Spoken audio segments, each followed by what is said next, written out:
আসসালামু আলাইকুম, কি অবস্থা সবার? আশা করি সবাই ভালো আছো। আজকে আবার আরেক ভিডিওতে চলে আসলাম। এখানে হচ্ছে এই সিএনজির গ্যাস পাম্প। এখানে সিএনজিদেরকে গ্যাস দেওয়া হয়। এর পাশে আমি এই জায়গাটাতে বিকালটা একটু সময় কাটাচ্ছিলাম। আর পাশে হচ্ছে হাই রোড। হাই রোডের অবস্থা আমি আর একটা ভিডিওতে বলেছিলাম, এটা হচ্ছে খুব ভয়ঙ্কর, ঠিক আছে। আর একটা বিষয় হচ্ছে, আমার এই ভিডিওটা দেখে অনেকে বলতে পারেন, কমেন্টস করতে পারেন যে ভাই আপনার ভিডিও দেখে আমরা কি শিখবো, মানে এটা শিকার মতো কি আছে। একটা বিষয় হচ্ছে, আপনারা শিখতে না পারেন, কিন্তু আপনারা যে আমার ভিডিওগুলো দেখেন এটাতে আমার অনেক ভালো হয়।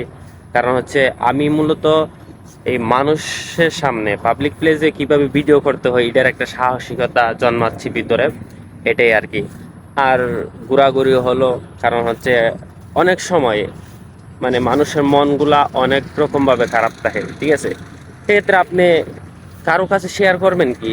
বর্তমান অবস্থাতে আপনারা অবশ্যই জানেন যে দুঃখ কষ্ট কারো কাছে শেয়ার করার পর পরিণতিটা লাস্ট পর্যন্ত ভালো হয় না। যাই হোক, মানে আমি বুঝাতে চাচ্ছিলাম যে আপনাদের যখন মন খারাপ হবে এই সেই যে কোনো মুডে আপনারা হচ্ছে এই বাহিরে একটা ভিডিও অথবা কিছু করে সময় কাটাতে পারবেন, তাহলে ভালো লাগবে। আপনারা যদি দেখেন যে এই বিভিন্ন যে বড় বড় প্রতিষ্ঠিত যে কবি আছে বা কন্টেন্ট ক্রিয়েটর আছে, তারা কিন্তু এভাবে সময়টাকে তারা মূল্য দিয়ে আসছে বিভিন্ন জিনিস। আমি আমার নিজ থেকে বলতেছি আর কি। যাই হোক, অনেকে হাসাহাসি করবে ভাই, এটা দেখার বিষয় না, ঠিক আছে। তো আমাকে অনেক দূর এগিয়ে যেতে আপনারা ভিডিওটা সাপোর্ট করবেন, লাইক কমেন্ট শেয়ার করবেন। আল্লাহ হাফেজ।